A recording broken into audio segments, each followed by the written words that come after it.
Oh, I just spooked a red going your way. Oh, another one. All right, man, maybe you get up here and just start casting with me right alongside me. Yeah, that was him right there. Oh, got him, son. Look at all of these guys.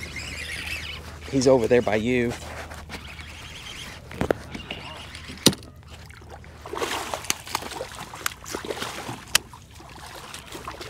Oh, he got off. That's all good. I already had him right here. I was just pulling him up. That's bait, or it could be a school. I think that's a school of them. That's a school. You see him come up? I'll just let you have this one. I'm gonna get B-roll for it. Cast towards the tail end of him.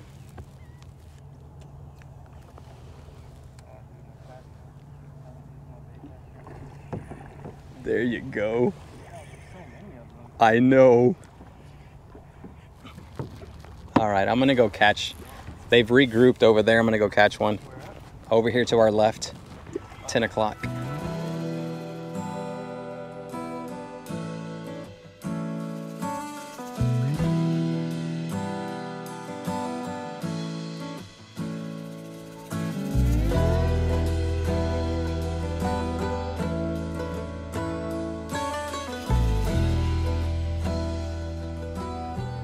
Uh-oh. That's a speckled trout.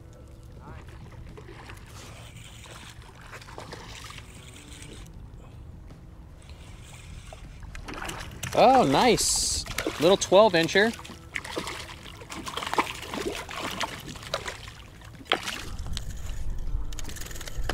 Welcome aboard, buddy. Boy, he's like really going crazy. That's a really healthy trout right here. He's a small fella, but he's gonna be a heartbreaker. Oh gosh.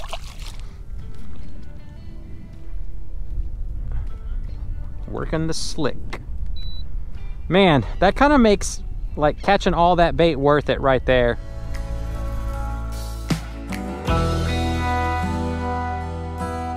Good morning, y'all. We've made it into the marsh, and today I want to test out a theory that I came up with yesterday, because when we were in here, we hit a back lake, which is where I'm headed right now.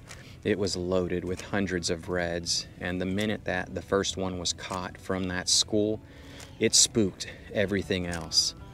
And I'm talking like it literally spooked them. They were headed towards these little drains that feed it, and then they got out of dodge immediately. So like all action basically stopped.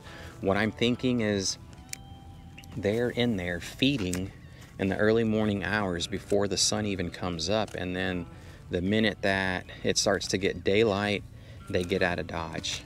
And so I'm gonna take my time fishing the ditches, and then eventually when the sun makes its way up, I will go in there if they're still schooling, and I can try to take advantage of something. So we're gonna see how it plays out.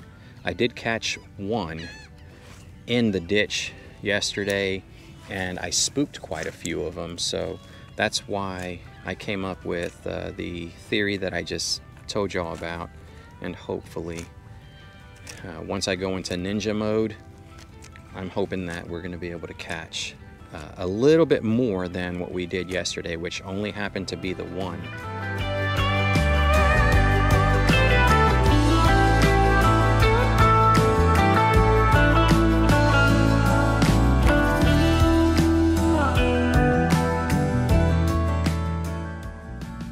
Okay, so I've been casting repeatedly and can't seem to get any of these fellas to bite.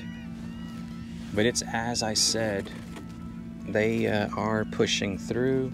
I'm gonna go into the back lake before the sun comes out to really start doing things, and we'll see if we can find a school to cast into.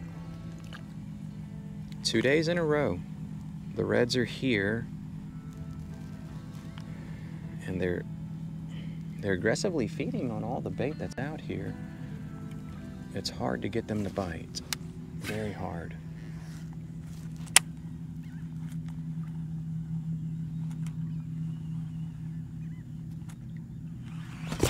There we are. Got him. Okay, I want to hurry up and get him away from over there. I don't want him to spook anything, so let's try to hurry up and get the fella in.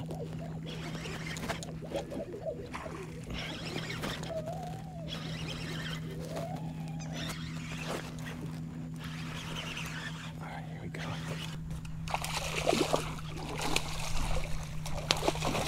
I need you to be quiet, buddy. Stop. Chill out. Okay, so there's number one. The flats bug gets it done for us. Oh, he's got a great copper color to him. Look at this beautiful redfish. We're gonna hurry up and get him released and send him on his way. They're making their way out. Oh, barely had you hooked. Here we are. We'll see you later, friend. Try to hurry up and get this lure back into action. There we go. Nice and set up. It's a little 1/8 ounce flats bug right there. Using the small lures because I don't want to make too much commotion whenever it hits the water. We're gonna switch setups now because when we get inside here, there's a lot of grass that's submerged. And we got to go to something weedless. This does have a weed guard on it, but it's not as good as this one right here. That's the clickbait shrimp. That's what they're feasting off of as well. There's a lot of minnows and then some nice sized shrimp that we caught yesterday from the cast net. So hopefully this thing is gonna get it done for us. We'll just make these long bomb casts, keep the shrimp in motion, all the while giving it those subtle twitches which get those BBs to start clanking, so hopefully they can hear it. I don't want to go too far in just quite yet. So let's stake ourselves out right here and we'll continue casting just for a quick second and see what we can make bite again. You got to be very slow, methodical, and quiet. I mean, I can't stress enough how quiet you're gonna have to be. I mean, the smallest noise will spook these fellas. Looking for tails or nervous bait out in the middle of the water, and as soon as we see that, then we'll cast on it.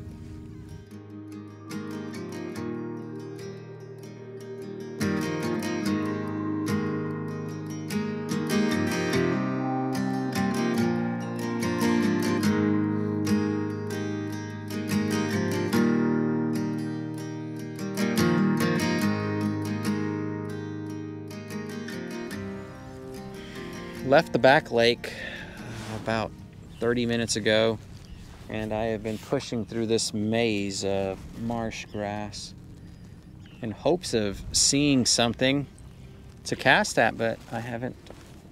I mean, all I've seen is just mullet. There are millions of them out here. There's a lot of shrimp as well. No blow-ups. And we're gonna continue push poling until we reach the end of this and we hit the open bay, at which point in time I'm more than likely gonna leave this area, go into some open water and make an attempt to fish oyster. I know that there's some here in the general area. It's gonna require a lot of, it's gonna require a lot of miles, but if we don't catch anything in here, then to salvage the day, that's probably what we're gonna do. I mean, this looks really good, and I'm not hearing not one blow up early in the morning. That's what should be going on. We have high tide, so there's no reason for them not to want to be in here. I guess that's just the way it goes, and ain't no guessing about it. That's 2 days in a row. 3 days in a row, well then shame on me. But I mean, with as many reds as I saw that one morning, I had to come back out, test my theory, and my hunch was correct. They were outgoing before the sun even thought about coming up. I literally saw those guys. But yeah, nothing nothing really wanted to bite. I mean, they had already made up their mind that they were getting out of Dodge. That right there is probably going to be my last cast. I fished the reef. There was nothing there. I went all the way around it and still didn't pick anything off. And it's a tough 2 days of fishing. There's no other way to put it aside of the fact that I just couldn't get it done. Man, talk about tough, but we'll regroup, go back out to another marsh system that I know has some fish, and we'll see if we can pick some of those fellas off to boost our confidence again. Yeah, so that's gonna do it for this one, but before I go, thank goodness you're still watching, because you're the ones that I primarily want to target whenever we do this giveaway here. We're almost to the 50,000 subscriber milestone, and I wanna show y'all some love. So what we've got up for grabs is one of these old 18 Outfitters buoyancy rods. They have 3 models in the casting and then also 3 in spinning, from ultralight to light to medium light. One of those is going to be up for grabs, and we're going to do a giveaway on each one of these videos that I produce until we hit our milestone. So once we get to 50,000, I will go into the comment section here on this video, select one winner, and so on and so forth until the actual milestone is reached. So be sure you go down below. So to enter, go down below, make a comment. In that comment, all I want you to do is to let me know what your Facebook name is, and if you don't have Facebook, then you can drop your Instagram name as well. Just follow me on Facebook, subscribe to the channel here on YouTube, and I'm gonna check, and I will notify you on Facebook because you left your name there. I can see if you're following me there as well. I'm trying to boost up the numbers, the followers on Facebook, so in case you're wondering why. Also on Instagram, I will go there and then I'll just drop you a message on either one of those platforms. So to enter, just want to make sure that y'all are being able to understand what it is that I'm saying. I know I'm long-winded, but to enter, just go down into this YouTube video and leave your Instagram name or your Facebook name, and be sure you're following, because if you're not, well then I'm just gonna bypass and select a new winner. And so we've got quite a few prizes. I'm looking forward to hitting the milestone, and I owe every bit of my success to each and every one of you that consistently come back to watch more. So if you watch all these videos, well then you have a shot to win multiple prizes. One winner from each video until we hit the 50,000 subscriber milestone. Thank you so much. If you enjoyed this one, click that thumbs up button, and until next time, tight lines, y'all.